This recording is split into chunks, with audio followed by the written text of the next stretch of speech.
When I saw my son's face on the wanted poster, my training evaporated. Years of command presence, breath control, corridor-clearing muscle memory, gone like smoke. It was stapled crooked on the corkboard beside the coffee machine at Central, just another mugshot in a city of bad ideas, except this one had my jawline and his mother's eyes. Identify and detain. Armed. Potentially violent. I know the policy. Step back, notify a supervisor, recuse if there's a conflict. I also know what real trouble looks like, and trouble was wearing my last name. If you're watching this because the algorithm fed it to you, don't scroll. I'm going to tell you how a cop who never missed a qual, never took a free coffee, ended up hunting his own blood. And I'll tell you why the moment I recognized him wasn't the worst part. What came after was. You want clean lines in stories, good guys, bad guys, thieves and police, but the city's a watercolor in the rain. The edges bleed. 2 months before the poster, we caught what looked like a clever string of burglaries. Single entry point each time, a basement window drilled at the latch, then lifted with a telescoping pry. No shattered glass, no big footprints, nothing cartoon obvious. Whoever it was wore nitrile gloves and taped their soles to mute the tread pattern. They moved like they'd read our playbook, laptops, cash, jewelry boxes stripped in under 6 minutes. On the 4th hit, they took a safe the size of a printer and left not a single scuff on the hallway paint. That's how you get my attention. Not violence, discipline. Detective Reina Ortiz ran point. I carried the kit and the quiet. We found small tells, microscopic plastic burrs from a 3D printed drill guide, a length of fishing line snagged on a nailhead, a neat stack of painter's tape circles used to float glass sensors off frames. It was like being taunted politely. Then we got our first partial, a reflection in a microwave door, warped and gray, a silhouette with a cap and a tight jaw. Not enough for court. Enough to keep me awake. My son, Evan, and I hadn't spoken much since he dropped out of the community college electrical program. He blamed me for expectations. I blamed him for running from them. Classic stalemate, 2 stubborn men making a church of silence. He moved in with some friends across town. Every now and then I'd catch his social media through his sister, grainy band gigs, thrifted jackets, a face learning how to harden. I told myself it was a phase. Fathers are good at telling themselves stories. After Burglary 7, the captain called a task force. Burglary, cyber, narcotics, even a guy from ATF who smelled like solvent and said little. Rumors said the safe from Job 4 held more than wedding rings. We started cross-referencing pawn tickets, online marketplaces, and fence chatter. Whoever was moving the goods favored cash meetups in parking lots with dead camera angles. They carved a radius around each hit like they were mapping our probable search grid, staying just at the edge of our response times. I started feeling studied. Then came the new tell. The thief started leaving thank you notes. Not actual paper, God forbid anything we could dust, but a signature in the logs. Wi-Fi pings from a spoofed Mac that resolved to, thanks under 4 under challenge. Ortiz laughed without humor. We got a fan. On a wet Tuesday night, dispatch aired a silent panic from a private residence in Crestview. High-end neighborhood, cameras everywhere, private patrols that wave but don't help. We rolled lights off, slid into the cul-de-sac, saw nothing but rain combing the hedges. Inside, a shaken couple swore they'd all been asleep when the keypad pinged an admin login that wasn't theirs. The system armed itself, then unarmed itself, then tripped the panic. Show-off behavior. We did the sweep. Nothing disturbed, but the safe closet was open and empty. I stared at the brushed steel hinges and imagined the thief standing where I stood, calculating the hinge pins, prying with a gentle rhythm to avoid sheetrock tears. I felt almost professional respect. Then I hated myself for it. We pulled all video. That's when we found the dog. Not in the house, on a neighbor's doorbell cam 2 doors down. Tail wagging at 2:13. He looks up, ears prick, and in the convex of his eye, a flash of movement. We amplified, stabilized, ran it through the lab's enhancement like it was a hostage tape. Silly, desperate, but you do what you can. We got a smear of a face, a cap, and the white arc of a scar near the temple. Evan got that scar at 15, wiping out on a BMX behind the mall. I drove him to urgent care with his blood soaking my shirt, and he laughed through stitches to make me feel better. Fathers remember weird things, The color of the waiting room chairs, the jelly smell of antiseptic, the way your kid grips your finger when the needle goes in. The lab tech said the arc could be artifacting. My gut said it wasn't. I didn't tell Ortiz that night. I told myself I was verifying, being careful, protecting the case from my bias. Technically true. Also a lie. I went home, poured coffee I didn't need, and pulled every photo I had of Evan from the last 5 years. In a few, he wore a beanie low over his ears, jaw clenched in a way that made a groove along his cheek. I overlaid the angles on my phone like a lunatic. The grooves lined up. I slept 90 minutes, then showered like I could wash off dread. The wanted poster hit 3 days later. The mugshot came from a traffic stop 6 months back, expired tags, a busted taillight, a face that looked older than 22. They didn't have probable cause then, so they let him go with a fix-it ticket. Now the bolo linked him to 2 of our burglary radii and a fence we'd been circling. My captain didn't look at me when he posted it. He didn't have to. The room went quiet, even the rookies sensing a line they shouldn't cross with jokes. "Sergeant Hale," the captain said, voice flat. "You're off the task force. Standard conflict protocol. Turn over your notes to Ortiz. Take administrative leave." I nodded. The sound in my ears was like wind on a highway. "With respect, sir, I know his patterns. With respect, you're his father. Clock out." I could have fought it, filed that I could serve in an advisory role, offered to wall myself off behind an analyst, begged. Instead I signed the form that said I was stepping aside, handed Ortiz my notebook, and walked out into a rain that refused to commit to anything. She followed me to the curb. "You good?" she asked. "No," I said.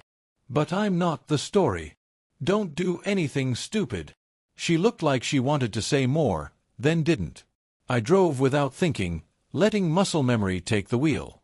Past the river, under the freeway, through the cheap light of 24-hour laundromats and the sad optimism of payday loan signs.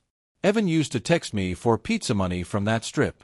I circled twice, like that would make time go backward, then parked behind the thrift store where the night clerk smoked out back. A gray Honda with a missing hubcap pulled in, idled, left. A van with no rear seats and a ladder rack that never carried a ladder. The city's B-side. I told myself I was just looking, not intervening. Another lie. The fence we'd flagged, guy named Lasco, worked out of a locksmith shop front that didn't do much in the way of keys. The bell over the door was wired wrong, so it wouldn't ring unless you let it. I knew because I'd tested it 2 nights before the poster, as a cop, with a warrant I didn't yet have. Now I was just a father with a badge I wasn't allowed to use. I slipped in at 111. The shop smelled like oil and metal filings. Pegboard with blank keys, a glass case with safes the size of bread boxes, a sign that said cash only in a font that promised trouble. I moved to the back hallway, where the door to the storage room had fresh latex paint around the strike plate, a tidy man covering his work. I pressed my ear to the panel. Voices, low. One of them young, trying to sound older. Every father knows his kid's trying to sound older voice. I closed my eyes, breathed like on the range. When I opened them, the boy I promised the world to was on the other side of cheap hollow-core wood, and I was deciding whether to kick it in without probable cause, without backup, without my shield. Somewhere between the man I am and the father I was, a line waited. The knob turned from the other side. The knob turned from the other side, and I flattened against the hallway wall, my own breath hammering louder than any squad radio ever had. The door cracked open, and a sliver of yellow light cut across the linoleum. I saw his sneakers first, beat-up Vans with duct tape along the seams. He stepped out half a pace, muttered something to whoever was inside, and for one breath-stopping moment his face tilted my way. Same cheekbones as mine, but sharper, more hollow, and eyes that carried nights I didn't want to imagine. He didn't see me. He closed the door behind him, shouldered a backpack, and walked down the hall toward the exit. I should have called it in. My phone was in my pocket, Ortiz's number ready. Instead, I followed, silent as I could manage in boots that suddenly felt like anvils. Outside, the rain had thinned to mist, streetlights making halos in the damp. Evan cut across the cracked asphalt lot and headed toward the alley where the van had parked earlier. He moved with a confidence that hurt to watch, efficient, alert, like someone who'd done counter-surveillance drills. My son, walking like a perp I'd been trained to spot. The van door slid open and he climbed inside. I caught a glimpse of stacked electronics, laptops, game consoles, shrink-wrapped phones. Fenced goods, sure as sunrise. Another figure sat in the driver's seat, head shaved, neck tattoo curling into a collar. Lasco. I'd busted him 10 years ago for boosting motorcycles. He'd done 18 months and come out slicker than before. That was the man my son was running with. My stomach clenched. The van pulled out slow, no headlights, tires whispering on wet pavement. I tailed at distance, my unmarked sedan blending in enough, but I knew I was sloppy, too close at lights, too long in mirrors.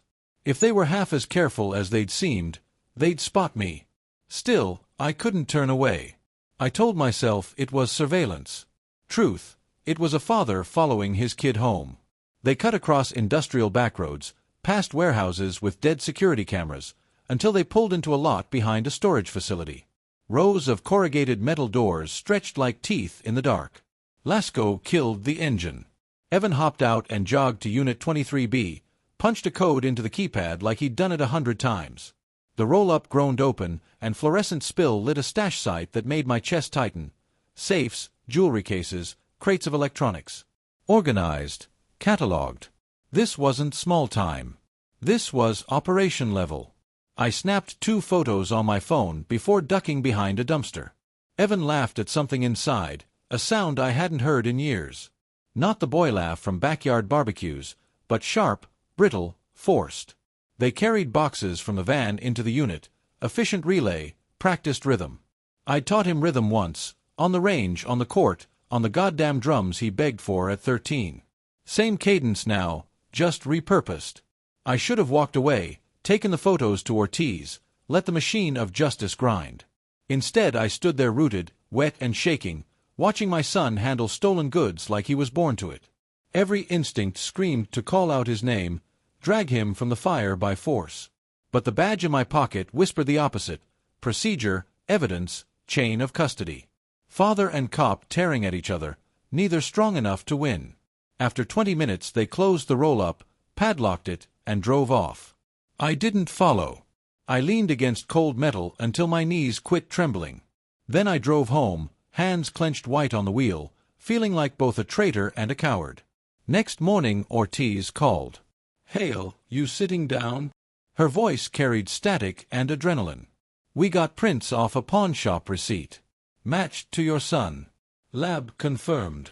The words landed like brass knuckles. I didn't answer right away, so she filled the silence. "Look, I'm not saying he's guilty of all of it. But the captain's filing for warrants. Storage units, vehicles, known associates. It's moving fast." I swallowed hard. "You'll need backup." "Not from you. You're out, remember? I shouldn't even be calling. But, off the record, I know what this means. And I'm sorry." I thanked her, though the word felt like glass in my throat. After the call I sat in my kitchen, badge on the table, staring at it like it might tell me what kind of man I was supposed to be. Cop or father. Both felt impossible. By evening, the posters went up around precincts, bus stops, convenience stores.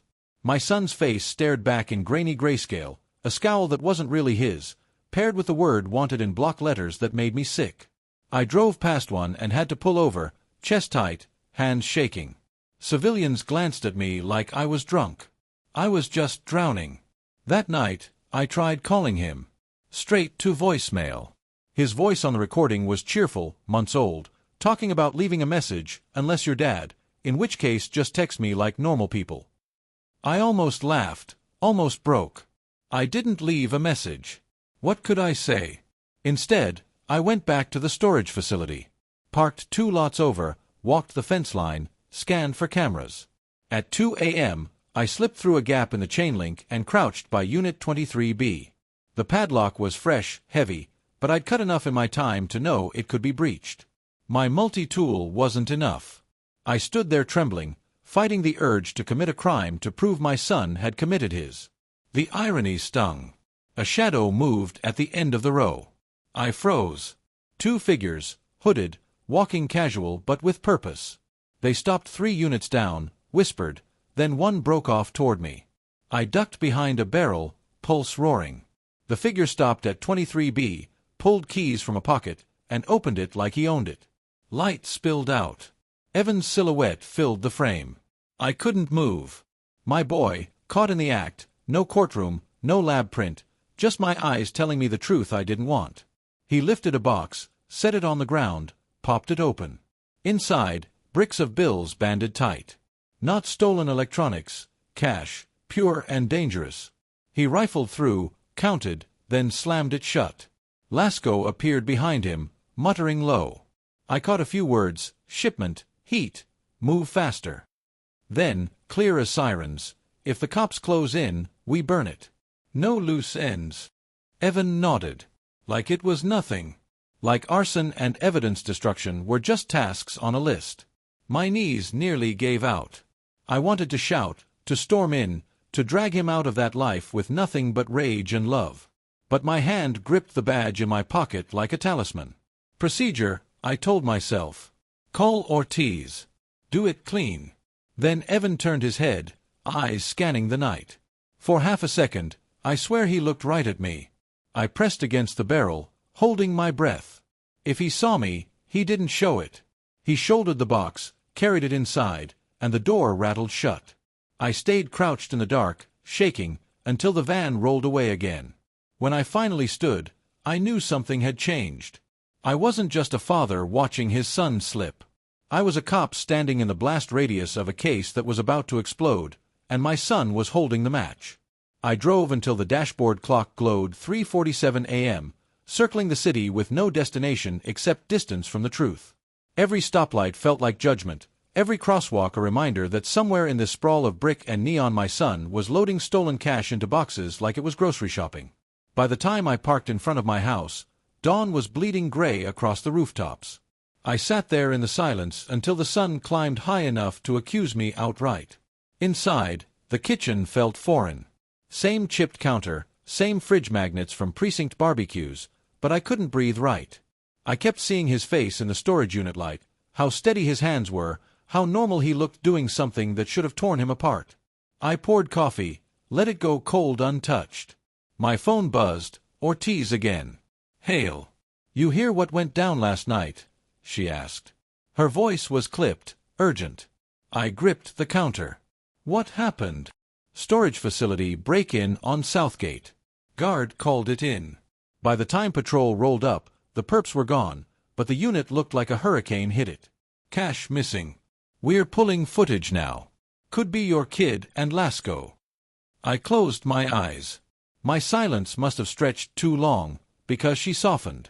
"You still there?" "Yeah." "Look, I'm not supposed to loop you in, but I thought you should know. Captain's hot. Task force is mobilizing raids by end of week. If Evan doesn't turn himself in, they'll drag him out." Her words landed heavy. I managed a thank you that sounded like gravel. She hung up, and I stood there alone with my thoughts screaming. Turn himself in. That was laughable. Evan wouldn't surrender. He'd inherited my stubborn streak, the one that made me grind through Academy Hell Week and 20 years of midnight shifts. Except he'd aimed his stubbornness at the wrong altar. By noon, the precinct newswire confirmed it.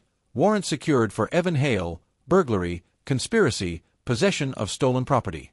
Seeing my last name in official typeface was worse than the wanted poster. It was like the city had signed a death warrant on the version of my son I'd raised. I did the only thing I could think of. I drove to his old apartment. Place smelled like mildew and burnt ramen, blinds sagging, couch gutted like a carcass. His roommates, kids with patchy beards and eyes too red, said he hadn't stayed there in weeks. "Moved up," one laughed. Said he found better digs. Better digs. I pictured the corrugated walls of 23B. On my way out, one of the kids, skinny with a nervous twitch, stopped me. "Hey, you're his dad, right?" My throat tightened. "Yeah." He shifted, scratching his arm. "He's in deep, man. Deeper than you think. Those guys he's with, they're not just burglars. They're connected. Real connected." "Connected how?" "Like, organized. You get me? They move more than TVs. Guns, sometimes. Maybe product. He swallowed. Tell him to walk away, if you can. Otherwise, he let the sentence die. I drove out of there with my pulse hammering. Guns. Product. Not just burglaries anymore. That meant federal eyes would be watching soon. If the task force didn't close the net, ATF or DEA would. Either way, Evan was running out of road. That night, I parked near the storage facility again. I told myself it was reconnaissance, but really, it was desperation. I needed to see him, maybe grab him, maybe talk sense into him before badges and body armor made it impossible.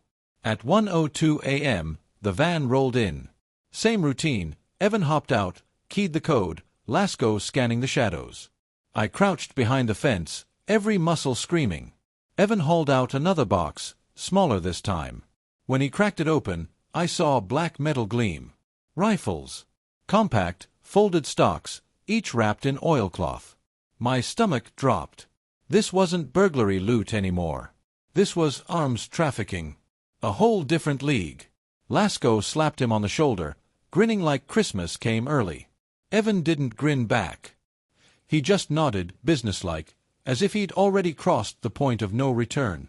I bit my lip until it bled. I could run out, shout, blow the cover. Or I could stay hidden and let the evidence pile high enough to bury him forever. Neither choice felt survivable. Then, from somewhere down the row, headlights flared. A patrol cruiser, slow rolling the lot. My heart stopped. The van doors slammed, the box shoved back inside. Evan and Lasco froze like deer, then bolted for the driver's seat. The cruiser rolled closer, spotlight sweeping. I crouched deeper in the shadows, fists clenched. If that light hit Evan square, this ended in cuffs or gunfire. But luck, damn, undeserved luck, favored him. The cruiser paused 2 units shy, then rolled on, oblivious. The van pulled out seconds later, taillights vanishing into the night. I exhaled so hard I nearly collapsed. Relief, guilt, fury tangled together. I just watched my son dodge arrest by inches, and I felt both grateful and sick. When the silence returned, I pulled out my phone. Thumb hovered over Ortiz's number. I could end it right there, tell her about the rifles, the storage unit, everything. But I didn't press. I tucked the phone away like a coward. Back home, I poured whiskey I hadn't touched in years. Each swallow burned less than the last, until the glass was empty and the room spun with questions. How had he slipped this far? How had I missed the signs? Was it the divorce, the nights I worked doubles, the way I pushed him too hard at 16 and not hard enough at 20? The guilt piled higher than evidence boxes ever could. By dawn, I'd made a choice. I wasn't going to let the task force take him down in a raid. I wasn't going to watch him cuffed, or worse, zipped into a black bag. If I had to, I'd bring him in myself. Not as a cop. As his father. But fate doesn't wait for plans. At 8:30 sharp, my doorbell rang.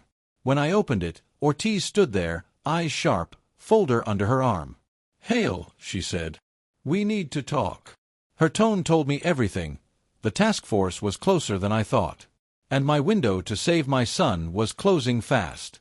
Ortiz stepped past me without waiting for an invite, like she knew hesitation would only get louder if I had time to think. She dropped the folder on my kitchen table, flipping it open with a precision that told me she'd rehearsed the move all the way over. Photos spilled out, surveillance stills of the van, grainy angles of Evan's profile, one frame so sharp you could see the scar on his temple. My throat locked. "We've got him dead to rights, Hale," she said quietly. "And I know what this does to you. But we can't sit on it anymore. These aren't just burglaries. Last night's unit, guns, military grade, serials filed. That puts us in federal territory." I stared at the photo, Evan's eyes caught mid-blink, and felt my chest cave in. "You're bringing in ATF." She nodded. "They're already looped. Joint raid is scheduled. 2 nights from now." The words hung heavy, final.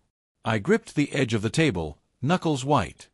"He won't go quietly," I said. "Then convince him." I looked up, startled. She leaned in, voice low. "You still have a window, Hale. Talk to him before we do. Get him to surrender. Save him from the crossfire. Because if this goes tactical, she didn't finish. She didn't have to. I'd seen enough raids turn sideways to know. I wanted to ask why she was giving me this chance. But the answer was already in her eyes. She'd seen too many young men bleed out on cold floors, and maybe she didn't want to add my son to the count if it could be avoided. When she left, the kitchen felt smaller than a holding cell. I sat there long after her footsteps faded, staring at those photos until they blurred. 2 nights. 48 hours. That was the clock ticking on my boy's life. I dug out old notebooks, addresses, contacts I hadn't used in years. If Evan was in deep with Lasco, there'd be places he circled back to: safe bars, garages, apartments. I plotted them like crime scenes. One stuck out, an old auto shop on 5th, long closed, but I remembered busting a chop ring there a decade back. Word was Lasco still used it for meetups. That night I parked across from the boarded facade, heater humming low, eyes scanning every shadow. At midnight sharp, the van rolled up. Evan climbed out first, shouldering his backpack, scanning the street with a caution that screamed learned paranoia. Lasco followed, cigarette glowing in the dark, posture loose but eyes hard. They slipped inside through a side door like they'd done it 100 times. I waited, pulse hammering, then got out of the car. Every step toward that door felt like crossing a minefield. I pressed my ear to the metal. Voices, muffled but sharp. "Heat's on," Lasco was saying. "Cops are circling. We move fast or we lose everything." "I know," Evan answered. His voice was low, strained, but steady. "You got your old man's stubborn streak. Don't freeze up on me now. We clear the unit tomorrow. After that, we disappear. Understand?" Silence. Then Evan again. "Yeah." Something in me broke. Disappear. That meant no chance for surrender, no chance for redemption. Just running until he was cornered or dead. I pushed the door open. The hinges groaned, and 2 heads snapped my way. Evan froze, eyes wide, recognition slamming into him like a freight train. "Dad." Lasco swore, hand diving toward his waistband. I raised mine, palms out. "Don't. Not here." For a second, no one breathed. Then Lasco sneered. "Well, look who crawled out of his patrol car. Should have known the family resemblance." "Shut up," Evan snapped at him, voice trembling. He turned back to me. "Dad, you can't be here." "Too late for that," I said, stepping inside, closing the door behind me. The shop smelled of oil and mildew, the floor littered with broken tools. "Evan, listen to me. They're coming for you. Feds. 2 nights, maybe less. You've got to stop this." His jaw tightened, eyes flicking between me and Lasco. "You don't understand." "Then make me understand," I pleaded. Lasco laughed, sharp and ugly. "This isn't family therapy, Sergeant. Kid's with me now. He's learning how the world really works." I wanted to put a bullet in him, right there. But my eyes stayed locked on Evan. "Is this true? Is this who you are now?" He looked away, shoulders rigid. "I didn't mean for it to go this far." "Then pull out before it kills you." Lasco stepped between us, smirking. "He's not going anywhere. You think he wants your badge lectures? He's making real money, real moves. Not slaving for scraps like you." I clenched my fists, but forced my voice calm. "Evan, you can still walk. I'll help you. But if you stay with him, the only place you're walking is into a cell or a grave." For the first time, doubt cracked his face. His eyes softened, just for a second, and I saw the boy who used to fall asleep in the back seat after Little League. Then Lasco snapped his fingers. "Enough. Get rid of him." Evan's head jerked. "What?" "You heard me. He knows too much. Blood or not, he's a cop. Cops get handled." The words hung in the stale air like poison. Evan went pale, frozen. My hand hovered near my sidearm, not pulling, not yet. "Son, whatever choice you make right now, it defines you. You gonna follow him? Or follow your own damn conscience?" His hands trembled. Lasco stepped closer, eyes glinting. "Do it, kid. Show me you're in For one heartbeat, everything slowed. Evan's hand twitched near his backpack, where I knew he kept a blade. His eyes darted between me and Lasco, war raging behind them.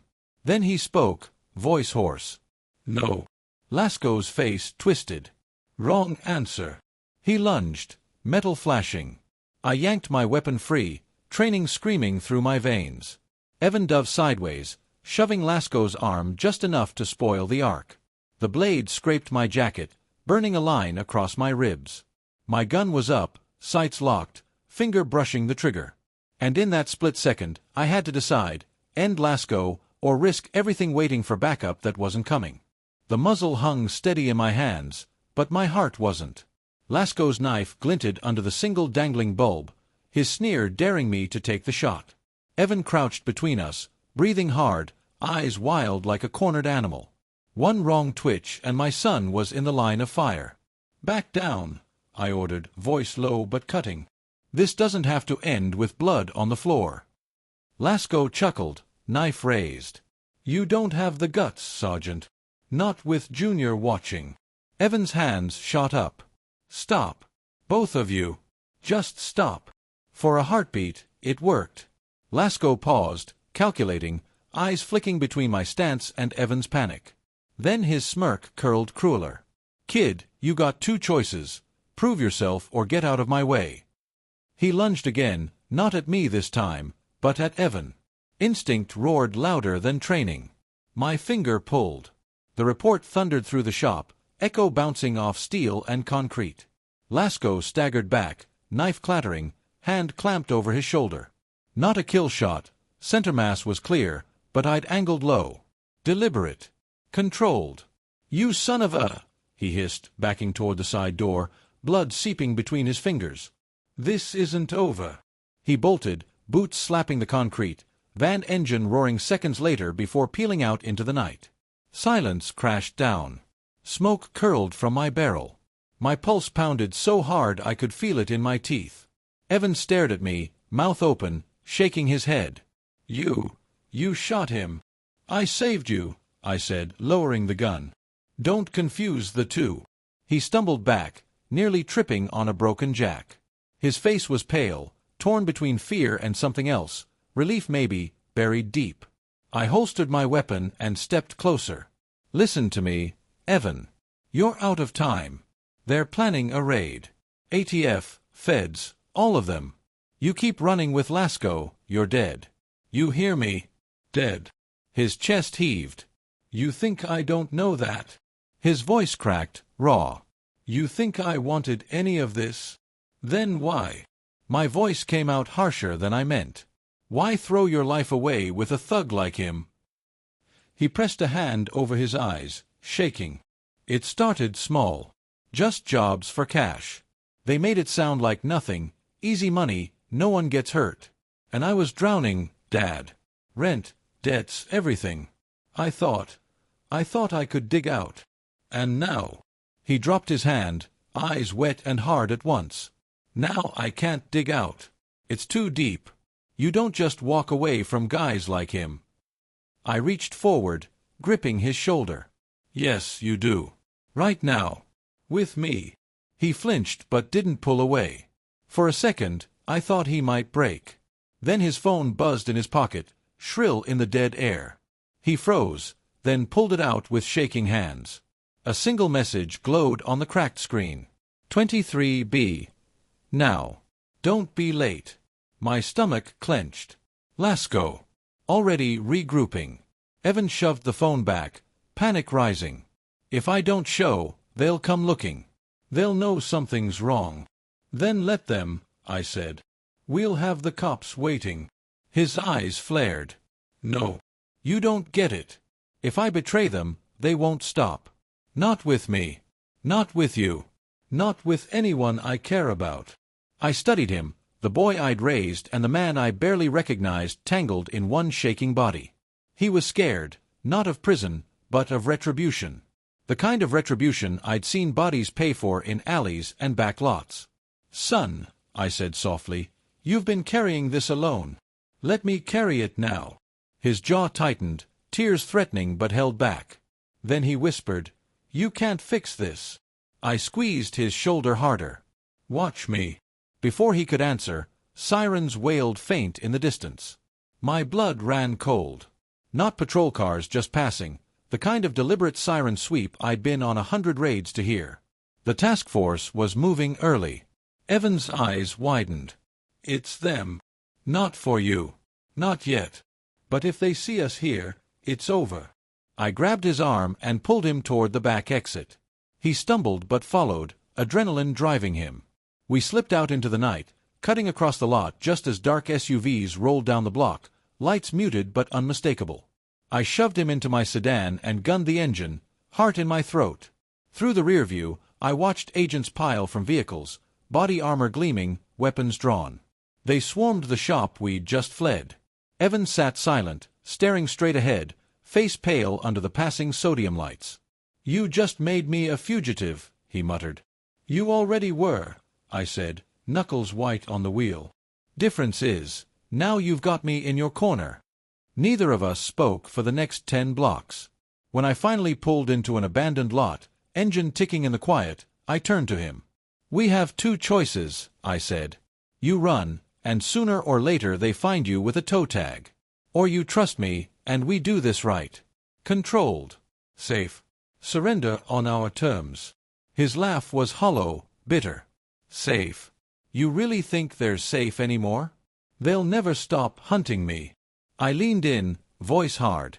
Not if you help them. Not if you flip on Lasco. You know his routes, his stash, his buyers. You give them that, and maybe you walk out of this with a deal instead of a coffin. He stared at me like I'd just spoken another language. You want me to rat? I want you to live. He shook his head, hands raking his hair. You don't get it, Dad. To them, snitch is worse than dead. They'll come for me. For you. For everyone. They'll try, I said, steel in my gut. But I've spent my life hunting men like them. You're my son. I won't let them win. His lip trembled, resolve fraying. Then headlights swept the lot, and we both ducked instinctively. A van cruised past slow, too slow. My blood iced. It was them. Evan's eyes locked on mine, terror raw. They know. I reached for my gun, pulse steadying even as fear clawed my insides. Then let's show them who they're hunting. The van swung a lazy arc across the mouth of the lot like a shark's fin cutting water. I killed my headlights and slid the shifter into reverse, easing us behind a stack of concrete barriers. Evan crouched low in the seat, breath shallow, fingers white on the dash. Seatbelt, I murmured. It sounded absurd, and it steadied him. The click was loud in the dark. The van idled, nose probing between burned-out street lamps. They were feeling for us, not sure, but close. I exhaled, counted 3, and feathered the gas. The sedan crept backward through a gap in the barriers and dropped onto a service lane that paralleled the rail line. We glided under a bridge where the concrete swallowed our sound. When we popped out on the far side, I punched it. Tires chirped. The van's headlights flared in the mirror. Too late. We hit 2 turns, then I cut into an alley, killed the lights again, and let us coast. Somewhere behind, a horn blared and someone cursed the night. For 30 seconds we were a shadow. Then we weren't. Evan's phone buzzed. He flinched, yanked it out, stared at the screen. Unknown. You run with Dad, you die with Dad. He went gray. That phone is a flare, I said, hand out.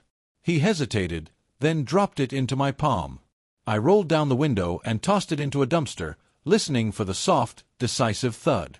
We climbed the ramp to the freeway, merged, then slid off again 2 exits later, shedding tails and adrenaline by inches. Only when the city thinned into warehouse rows did I speak. If they're texting you, they'll burn storage tonight. Evidence first, then anyone who can talk. They said as much, he whispered. No loose ends. Then we need leverage before it turns to ash. Is there a ledger? Something that proves the operation exists without you holding the bag. He licked his lips, eyes on the windshield like it might deliver a different life. There's a drive. Not in the unit. Lasco doesn't trust digital, but his partner does. Key. He tracks inventory, payouts, buyers. Uses an encrypted ledger app with a cold backup every Friday. Where? Evan swallowed. My stash. He figured no one would look where the kid sleeps. It's not my apartment. Practice space. 3rd floor over the old bowling alley on Kinnear. Guitar case under the amp. Is it real? I asked. Or a decoy that gets US killed? It's real. We rode in silence. I scanned my mirrors until it felt like a tick. Kinnear was the kind of street that never made postcards. Brick hulks, graffiti layered like year rings, the smell of old beer that had soaked too deep into wood floors to ever die. I killed the headlights a block early, rolled into the shadow of a loading dock. Stay in the car, I said. I'm not hiding. Then stay behind me. We climbed a steel stair that moaned like a guilty conscience. Evan keyed a code into a cheap keypad, palmed the door. The hallway stank of dust and amps and boys with big dreams. The practice room was a rectangle of carpet squares and duct-taped cables. Against the wall, a scuffed black case with band stickers and a cracked handle. Evan knelt, popped the latches, and lifted out a sunburst Strat that had seen better owners.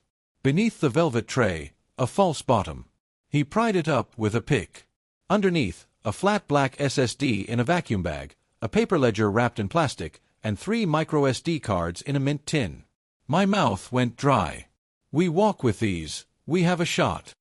A hinge creaked behind us. Or you don't walk at all, a voice said. We both spun. Key stood in the doorway, wiry, hood up, eyes that never stopped measuring. Behind him, another guy I didn't know, heavier, hand tucked under a hoodie. I angled to put myself between them and Evan, my right hand low, open. Don't spook it. Don't escalate. Put the case down, Key said. Slow. Evan's voice cracked. Key, don't. We're blown. The feds. I know who's blown, Key said, dead-eyed. You just brought a cop to our safe hole. He's my father, Evan said, as if that undid the math. Blood doesn't bleach, Key said. He nodded to the heavy. Search them. I stepped back, palms high, angling to give myself a lane if it turned. The heavy shuffled in, breath sour, gun just visible. He patted Evan first, then reached for me. When his wrist brushed my jacket, I turned my hip, trapped his forearm, and rolled his shoulder the way Academy had drilled it into my bones 1,000 times. His gun skittered under the amp. I drove him into the wall with enough force to rattle the drywall and felt his wind leave in a grunt. Key moved like a spring. He drew a compact pistol and leveled it at Evan's chest. Don't, he said. We all go loud. I shoot your boy first. Everything in me went still. Let him go, I said. You want the drive, take it. But you pull that trigger and you don't make it to a stair. Maybe I don't, he said. But I make sure you live with a hole the shape of your son. Evan lifted both hands, fingers spread, like he was trying to show the universe he had nothing left to hide. Key, listen, Lasco's spooked. He'll burn the unit and blame me. The ledger is the only thing that proves he ran the show. Without it I'm the fall guy, and you're next. Key's eyes flicked, just a hair. He believed the part about Lasco. That told me more than words. You should have thought of that before you brought a cop into my room. You think he came in wearing a wire? Evan said. He came in bleeding. Key noticed the slice on my ribs, the smear on my shirt. His nostrils flared. One beat. Through. The calculus shifted a degree. Kick the case, he said. Evan nudged it with his foot. Key hooked it with his shoe, dragging it over. He kept the gun leveled, eyes never leaving me as he crouched to flip the lid with his free hand. He saw the bagged SSD, the ledger, the mint tin. I watched greedy and wary go to war in his pupils. He stood. We walk, he said to his heavy. We take this, we disappear, and the unit burns with everything else. You two never saw me. That ledger buys my son's life, I said. You run with it. The only story the feds get is the one Lasco writes. Key shrugged a shoulder. Then you should have written faster. The heavy coughed, rubbing his shoulder where I'd bounced him. Boss, that's Hale. The cop. The one Lasco says to take out on sight. Key's gaze snapped sharper. He's right, he said, almost to himself. Which is why we don't shoot him. Shooting cops make storms. We keep it quiet. He tilted the gun. Down the hall. Closet. Both of you. I could rush him and maybe, take a round in the meat. Evan would take the other. Or I could buy seconds and pray to skill. I moved slow, hands visible. Evan stepped with me, pulse pounding visible at his neck. In the hall, Key gestured to a utility closet. I twisted the knob. Inside, mops, a dead vacuum, a stink of bleach. Small. Coffin small. My phone vibrated in my pocket. Ortiz's name flashed and died. The timing sliced me open. I looked at Key. You don't have more than 10 minutes. The task force is rolling early. If you leave with that drive now, maybe you clear the net. If you hesitate, you drown in it. Then stop talking and climb in, he said. I stepped into the closet, pulling Evan with me, keeping my body between him and the muzzle as long as I could. Key slammed the door and twisted the latch from the outside. Darkness swallowed us. Evan's breath hitched, hands finding the wall, finding me. Dad, he whispered. I'm sorry. Save it for when you're not breathing through a broom, I whispered back, voice steady out of spite. I pressed my shoulder to the door, gauging give. Old wood, cheap hasp. Not insurmountable. I holstered my panic and slid into the zone where plans draw themselves. Can you find the top hinge? I asked. He raised his hands, felt, found cold metal. Yeah. Push steady on 3. Don't jerk. 1, 2. Footsteps in the hall. The latch rattled. A new voice, nasal, afraid of its own echo. Key. You in there. Another crew. The building was filling like a lung. We went still. My shoulder burned. Evan's fingers dug into the hinge. Outside, Key's footsteps moved away, fast, the weight of the case in his hand. The heavier squeeze trailed him. Now, I breathed. We shoved. The top hinge screamed. The frame split. The hasp bit once more, then spat screws into the dark like teeth. The door puked us into the hall. We hit the floor and scrambled. At the end of the corridor, a silhouette spun, gun raising. Down. I yanked Evan flat as the first shot cracked plaster above us. Dust rained. I rolled, drew, aimed low, put one in the shooter's thigh. He howled, weapon clattering. I was up and moving before the echo died, hauling Evan by his jacket, sprinting for the stair. We took the flights 3 at a time. On the second landing, a figure lunged. Evan shoved me against the wall, taking the swing on his forearm, then drove his shoulder into the man's ribs with a grunt that sounded like the boy who used to tackle bigger kids because he hated to see them push around smaller ones. The man folded. We ran. On the street, the night exploded with sirens. Not distant anymore, close, everywhere. Blue strobes painted the brick. Tires screamed. For a second, I thought we'd drawn the net on our own heads. Then a new sound split the air, sprinting boots, the clipped rhythm of a stack moving on command. Police! Get down! Ortiz's voice. We froze. Time did a strange thing, slowed and sped at once. I lifted my hands. Evan followed, chest heaving. Figures poured from both ends of the block, task force, armored, focused. Key shot from the doorway across the street, case in hand, eyes wide as a trapped fox. He saw the wall of vests and turned for the alley. Evan Hale! Ortiz shouted, eyes on my son and me in the wash of her light. On your knees. Hands on your head. Evan looked at me, terror clawing, choices coiling like snakes. He could run. He could fight. Or he could make the only move that wasn't a dead end. Do it, I said, soft but iron. Trust me. He went to his knees. I followed, hands on our heads, breath ragged. Boots thundered around us, guns tracking, orders crisp. Somewhere in the mouth of the alley a shout turned to a scream, then to nothing. The case hit asphalt, skidding, burst open, the ledger sliding into the light like a confession. Ortiz's shadow fell over us. She holstered, breath white in the cold. For a beat, she let herself look at me like a friend, not a sergeant who just detonated her op. Then the wall came back up. You couldn't stay out, she said. I brought you your drive, I said, and tipped my chin toward the spilled proof. She didn't look. She kept her eyes on Evan like he was a fuse. "Are you ready to do the only smart thing you've done in months?" she asked him. "You want to leave this street alive and with a chance at a future. You're going to stand up, walk to that car, and tell me everything you know." Evan swallowed, eyes shining with equal parts fear and something I hadn't seen in a long time, hope's thin outline. He nodded once. And from the alley behind Ortiz, where the shadows looked thicker than they should, a muzzle flashed. The flash seared the night, followed by the whip crack of suppressed fire. Agents scattered instinctively, dropping low, rifles up, shouting bearings. Ortiz cursed and dragged Evan down by his collar before I could. A round smacked brick above us, spitting mortar into my hair. "Sniper!" someone yelled.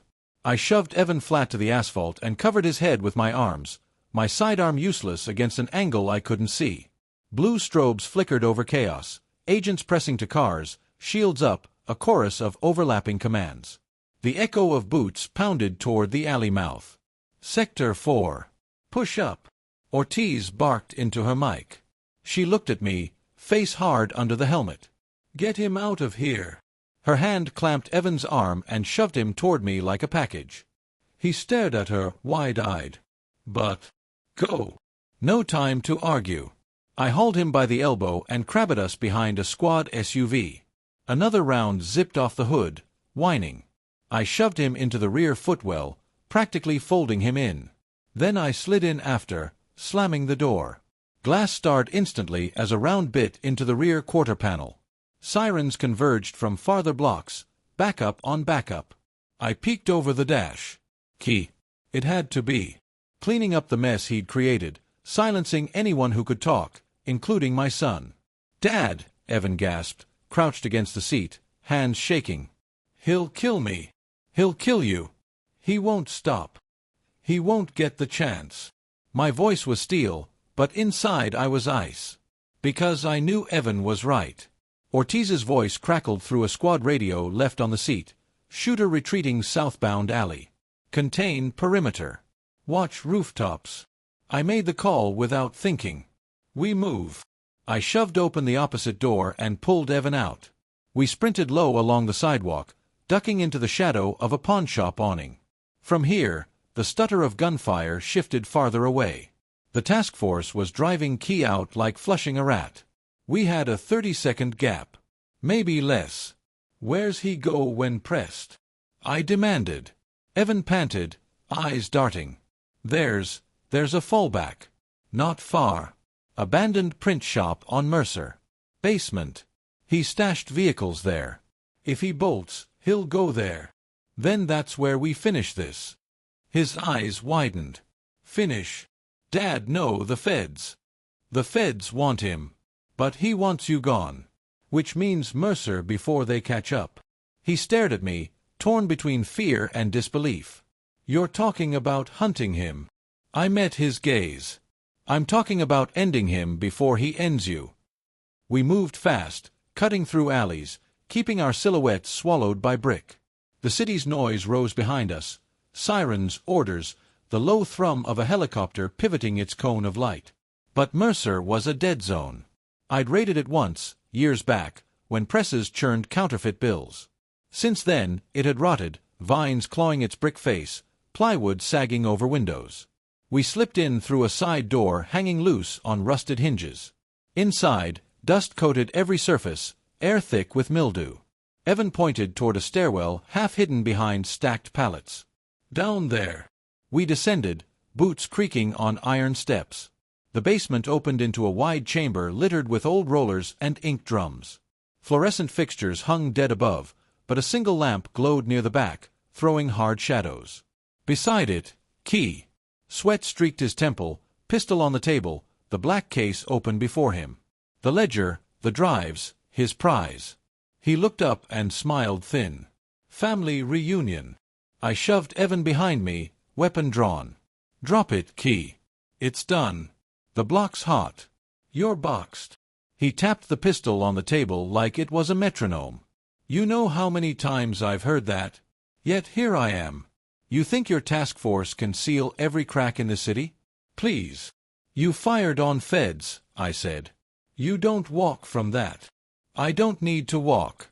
I just need to make sure Junior here doesn't get a chance to sing. His eyes slid to Evan, cold and sharp. Kid, you should have kept your old man out. But loyalty clearly isn't a family trait. Evan trembled behind me. I could feel the heat of his breath. Key, don't. Please. I'm done. I'll disappear. You'll never see me again. Key laughed. Oh, I believe that. Because a grave is a kind of disappearance. He scooped the gun up smooth, barrel rising. I fired first. The shot cracked like a hammer, smacking his wrist. The pistol clattered to the floor. He howled, clutching his hand, then dove sideways, rolling behind an ink drum. Move! I barked, dragging Evan behind a press as Key's other hand produced a backup piece. Bullets sparked against rusted iron, ringing like bells. Ink dust billowed, acrid and sharp. You're dead, Hale. Key shouted, voice ragged. Both of you. You think you get to hand me over? No, you bleed here. He fired again. Metal screamed as rounds chewed the press. I crawled low, edging us along cover. My mind drew the room in grid lines, exits, angles. He had the lamp behind him, his silhouette long on the floor. Advantage mine. I raised, sighted on shadow, squeezed. The round punched through the drum. Key cursed, scrambling deeper. Stay down, I hissed to Evan. But Evan's eyes locked on the case, open on the table. The ledger glowed under the lamp, the SSDs gleaming. Proof. Leverage. A future, maybe. He whispered, we need it. Forget it. No, without it, I'm just a name on a warrant. He lunged before I could stop him, breaking cover in a sprint. Key popped up, pistol flashing. I spun, 2 shots barking, 1 hitting metal, 1 grazing his side. He screamed and staggered. Evan Dove snatched the case, then crashed behind another drum. Got it, he shouted, breathless. Key roared, half rage, half pain. He fired wild, bullets shredding wood. I rolled out, planted, and sent a round into the lamp. Darkness swallowed the room, only faint moonlight bleeding through high windows. Now it was sound and instinct. Footsteps shuffled, breath echoed, casing pinged as it hit concrete. Evan, I whispered. Stay still. Key's voice cut the dark, closer than I liked. You think dark saves you? I was raised in it. I tracked the sound, slow, controlled breaths. A scrape of boot leather. A hitch of breath. I pivoted, fired. The muzzle flash lit him, staggering, clutching his side again, but still coming. Then another flash. Not mine. Key's last bullet. Pain punched my shoulder, spun me half around. I hit the floor hard, teeth rattling. Gun slid from my grip. Dad! Evan screamed. I tried to push up, arm dead weight. Key loomed, a shadow with murder in his breath. Game over, cop. And then Evan rose, case clutched in one hand, the fallen pistol in the other. His arms shook but his eyes burned. Get away from him, he said. Key barked a laugh, staggering closer. You won't do it. You're not built for it. The pistol trembled in Evan's grip. My vision tunneled, black pressing in. I wanted to shout, to guide his hands, to keep him steady. But all I managed was a rasp. Son, choose. Key lifted his gun again. Evan's shout tore the room apart, followed by the deafening roar of a shot. Key dropped, hitting the concrete hard, blood spreading like ink across the floor. The room rang with silence, broken only by Evan's sobbing breaths and the drip of something wet on cement. He lowered the pistol, staring at what he'd done, at what he'd become. I forced myself to my knees, shoulder burning, and pulled him against me. You're still here, I whispered. That's what matters. You're still here. Outside, sirens swelled again. Lights strobed through the cracked windows. The task force was closing in. And this time, there was no running left. Boots thundered above us, the floorboards of the abandoned print shop groaning like drums. Flashlights cut through cracks in the ceiling, cones of light sweeping. Voices barked orders, radios crackling. The task force had arrived. Evan was frozen, still clutching the pistol like it was glued to his palm. His eyes locked on Key's body sprawled across the concrete, blood pooling dark under the faint moonlight. I pried the weapon gently from his fingers, slid it across the floor, then gripped his shoulders hard. "Look at me," I said, steady but firm. His gaze snapped to mine, pupils wide, panic flooding his face. "I shot him, Dad. I killed him." "You saved me," I countered. "You saved yourself. You had no choice." His breath hitched, shallow and fast. He wanted to believe me, but I could see the crack opening inside him. The kind of crack that doesn't heal quick. "Stay close. Do exactly as I say." The stairwell door slammed open. Tactical boots clanged down the iron steps, rifle sweeping, lights blinding. "Drop it. Hands where we can see them." I raised both arms, ignoring the agony ripping through my shoulder. "Weapons clear." I shouted back. "Officer down. Suspect neutralized." Their beams froze on me, then on Evan, then on Key's body. Ortiz's voice cut through the chaos like a blade. "Hold fire. That's Hale." Seconds later, she was in front of us, helmet pushed back, eyes scanning everything, the blood on me, the case clutched in Evan's grip, Key sprawled silent. She took it all in with one sweep. "What the hell happened?" she demanded. Key's corpse was answer enough. I didn't sugarcoat it. "Key ambushed us. I'm hit. My son fired in defense." Her eyes narrowed. "Your son just shot a federal target." "He saved my life," I snapped, louder than I should have. "He saved mine." Ortiz glanced at Evan, who was trembling, pale, clutching the case like a lifeline. For a long moment, silence stretched between us, heavy with decisions bigger than any of US could hold. Then she motioned to her team. "Medics," she barked. "Secure the scene. Bag evidence." 2 agents rushed to me, one pressing gauze to my shoulder wound, the other hauling me upright. Pain lanced white-hot, but I stayed on my feet. I couldn't let Evan think I'd crumble. Ortiz crouched in front of him. Her voice softened, but it was still iron underneath. "Evan, listen carefully. This doesn't disappear. Key's dead, and you pulled the trigger. But there's a way through this if you cooperate. Do you understand?" He looked at me, lost. I nodded, though every father's instinct screamed to shield him. "She's right. You talk, you live." His throat worked. Finally, he whispered, "Okay." Ortiz stood, signaling. "Cuff him." The words hit me like a blow. "No." She cut me off. "Procedure, Hale. He's a suspect. He gets processed like anyone else. What happens after depends on what he gives us." 2 agents approached with cuffs. Evan looked at me, panic flaring again. I stepped closer, ignoring the medic's hand on my arm. "It's okay. Do what they say. It's not the end." His eyes glistened, but he didn't resist as they clicked cold steel around his wrists. Ortiz looked back at me. "You'll get your chance to talk to him later. Right now, he goes in as a witness and a suspect. Don't fight me on this." I didn't answer. I couldn't. The sight of him being led up the stairs, hands bound, shoulders slumped, it hollowed me out worse than any bullet ever could. They loaded him into the back of a black SUV, guarded but not brutal. I caught his eyes one last time through the glass. Fear. Shame. A faint glimmer of trust. Then the door shut, and he was gone. The medics bundled me into an ambulance, bandaging, injecting, drowning me in clinical chatter. I barely heard any of it. My mind replayed that moment over and over. Evan pulling the trigger, Key falling, the crack in my son's soul widening with every echo. At the hospital, they stitched me up, strapped my arm, monitored vitals. Ortiz showed up hours later, still in tactical gear, helmet under one arm. She leaned against the doorframe, expression unreadable. "He's in holding," she said. He gave us enough to lock the case down. Names, drop sites, stash houses. With the ledger and the drives, we can dismantle the whole operation. I swallowed hard. "And him?" She hesitated. "That depends. Shooting Key complicates things. But we can frame it as self-defense. Especially with your testimony. If he keeps cooperating, the feds will lean toward a deal. A deal.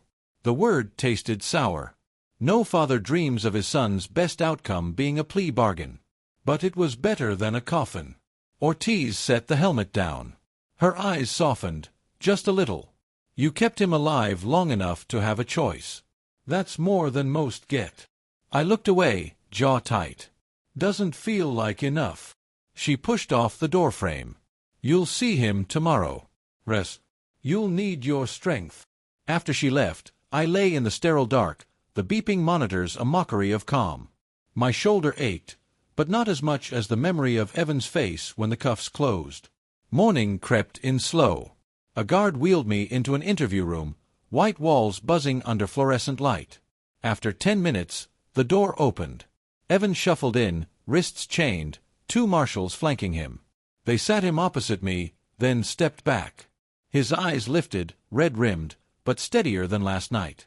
"Dad," he said, voice hoarse. I wanted to break the chains, pull him close, tell him everything would be fine. Instead, I folded my hands on the table, keeping my voice level.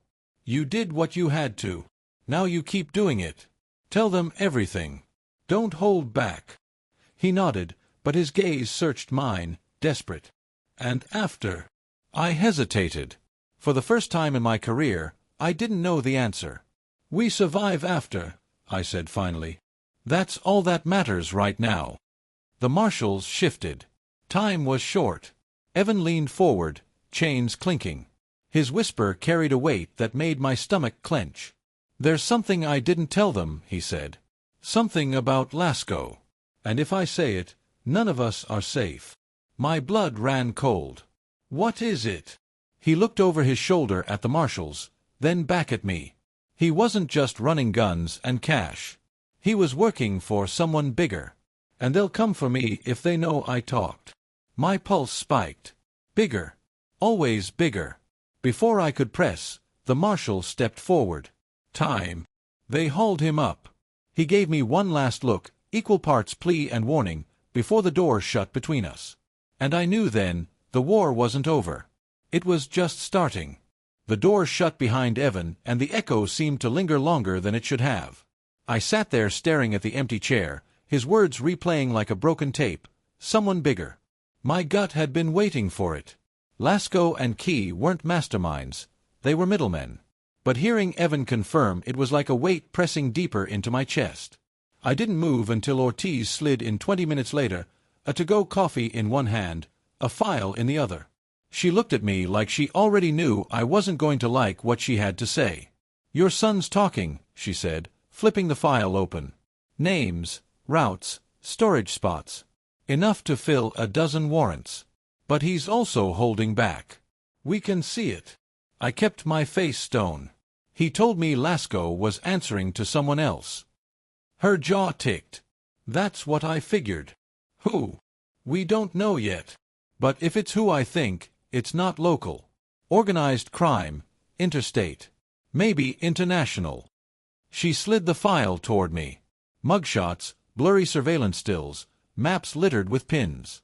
"We'll squeeze him more, but he's scared. Says if he opens his mouth, they'll come after him. Or you." "They already tried," I said, touching my bandaged shoulder. Ortiz leaned in, lowering her voice. "You need to understand something. Once the higher-ups hear there's another layer, they'll move him. Witness protection, sealed deal, the whole thing. That means you'll lose access." I clenched my jaw. "He's my son." "He's also a target," she countered. "If this syndicate is as big as I think, they don't care he's your son. They'll put him in the ground before he signs his name on an affidavit." I sipped the coffee, bitter enough to burn. "So what happens now?"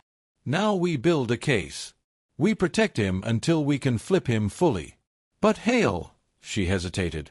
"If he balks, if he decides to clam up, then the feds will throw him under the bus to save their bigger play. You get me?" I did. Too well.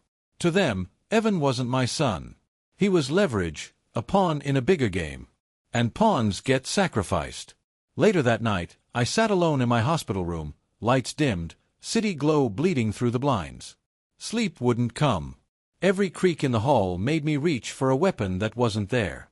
Every shadow reminded me of Key's body, of Evan's trembling hands on that pistol. A knock at the door snapped me upright. Not Ortiz. A nurse. She slipped in, pushed a cart, smiled too politely. But when she leaned close, her whisper made the hairs on my neck stand up. "They know he's talking," she breathed. "They'll move soon. Get him out before they do." I grabbed her wrist, hard enough to make her wince. "Who sent you?" Her eyes darted. "No one. I just overheard." I shoved her back, hit the call button. 2 orderlies came running, security behind them. By the time they checked her bag, they found a phone, burner model, stuffed with unsent texts. Drafts with my son's name, his location, the words "take him tonight." They hauled her off screaming. My pulse hammered. If they'd planted someone here, inside the hospital, Evan's risk was even higher in holding. I signed myself out AMA before dawn, shoulder throbbing, badge still clipped at my belt even though protocol said I was suspended from the task force. Rules didn't matter anymore. Not with blood in the water. At the precinct, Ortiz cornered me before I could make it past the front desk. "What the hell are you doing here?" she snapped. "They've already infiltrated," I said, low and urgent. "They had someone in the hospital. If they can get to me, they can get to him." She paled, but only for a second before her mask snapped back. "Damn it. We have to move him," I pressed. "Now. You're not in the chain anymore, Hale. You know that." I stepped closer, close enough she could see the veins straining at my temple. "You want another body bag on your conscience? Because that's what you'll get if you sit on protocol." For a long beat, we glared at each other. Finally, she hissed, "1 hour. I'll get clearance to transfer him under federal watch." "You're not part of it." But I was already planning. Because if they knew, if they were this close, then 1 hour might as well be a year. When they brought Evan out, chained, 2 marshals flanking, I saw it immediately, the black sedan idling across the street, windows too dark, engine humming. The driver's hands on the wheel didn't fit. Too tense, too ready. My instinct screamed. I stepped into the line of marshals, flashing my badge like it still carried weight. "Hold. That car." The lead marshal frowned. "We've got the route secured." "Not secured enough," I shot back. And then the world erupted. The sedan doors flew open, masked men spilling out, rifles raised. Muzzle flashes lit the morning like lightning. "Down!" I roared, tackling Evan to the pavement as rounds shredded the air above us. Marshals fired back, ducking behind pillars, radios screaming. Ortiz drew down, returning fire with brutal precision. Civilians scattered, screaming. Evan clutched the case tight against his chest as we crawled behind a concrete barrier. His eyes were wild. "They're here for me." "Not if I end it first," I growled. The gunfight was chaos, hot brass raining, smoke filling the air. But my focus narrowed to one thing: keeping my son alive, no matter what.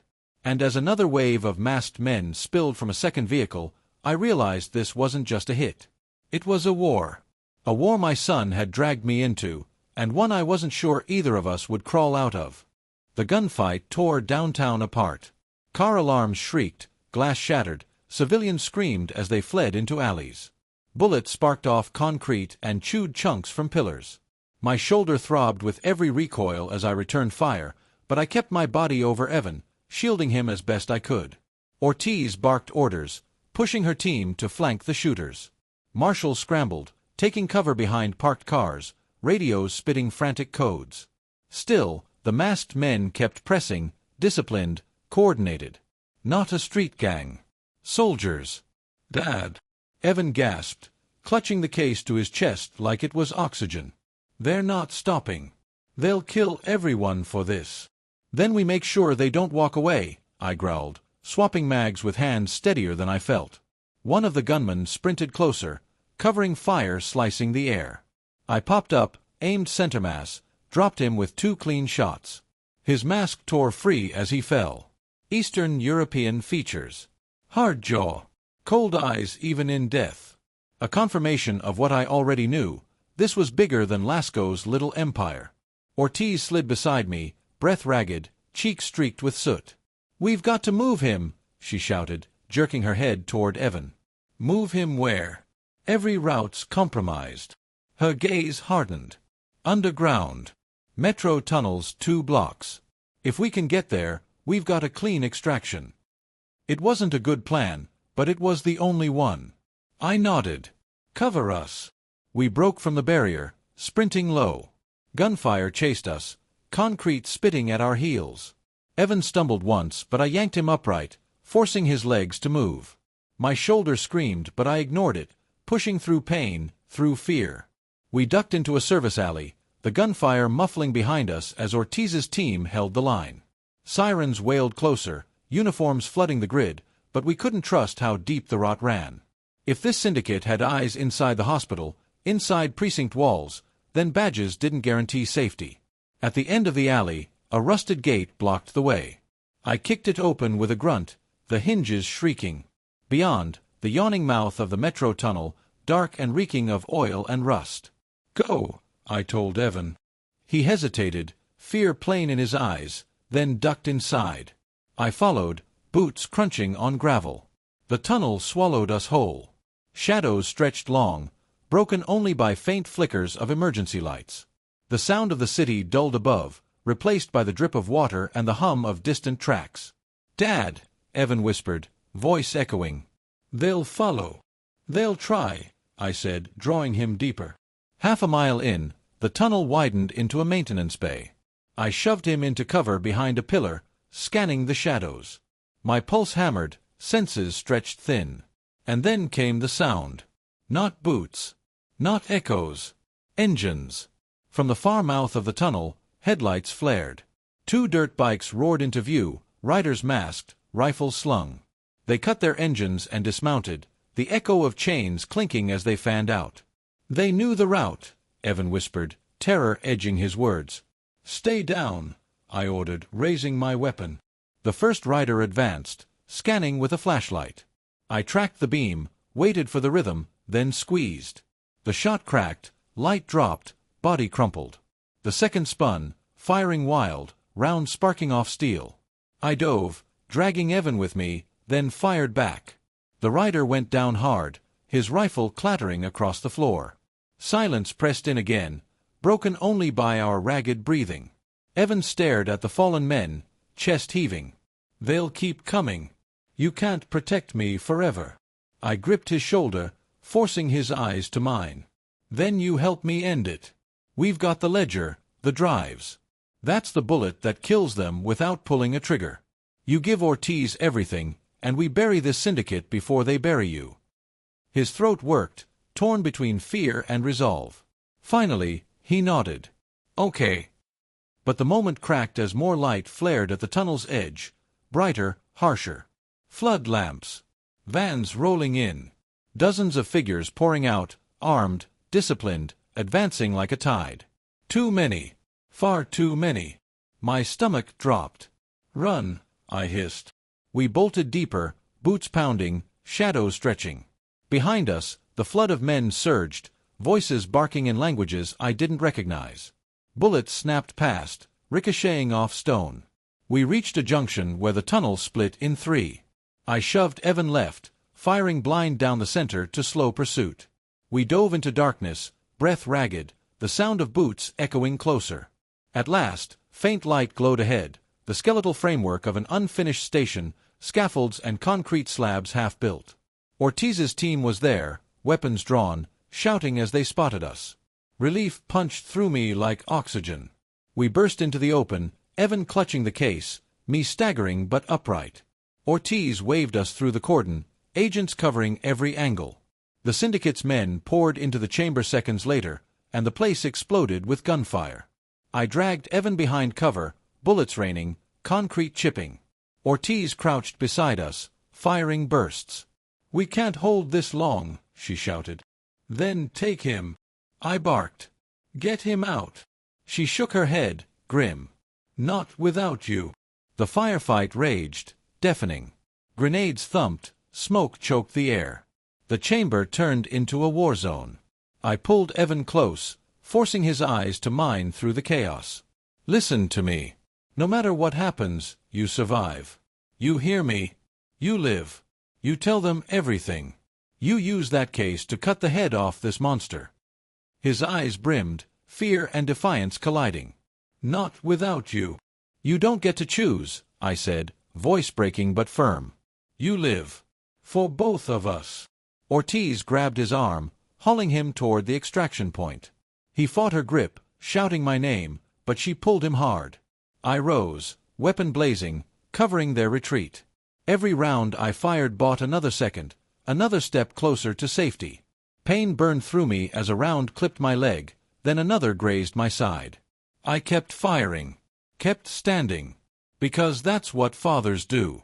The last thing I saw was Evan turning, eyes wide, mouth forming words I couldn't hear over the roar. Ortiz shoving him through the exit, the case still in his hands. Then the chamber collapsed into chaos, smoke, fire, gunfire, and darkness. When I came to, I was outside, stars overhead, medics shouting, Ortiz kneeling over me, pressing my wound. Evan was gone, loaded into a secure convoy. I tried to sit up, but Ortiz pushed me down. "He's alive," she said, voice steady despite the blood on her hands. "He's safe. You did it." My chest rose, shuddering. I believed her. I had to. Because in the end, that was all I ever wanted, for my son to live, even if it meant I might not.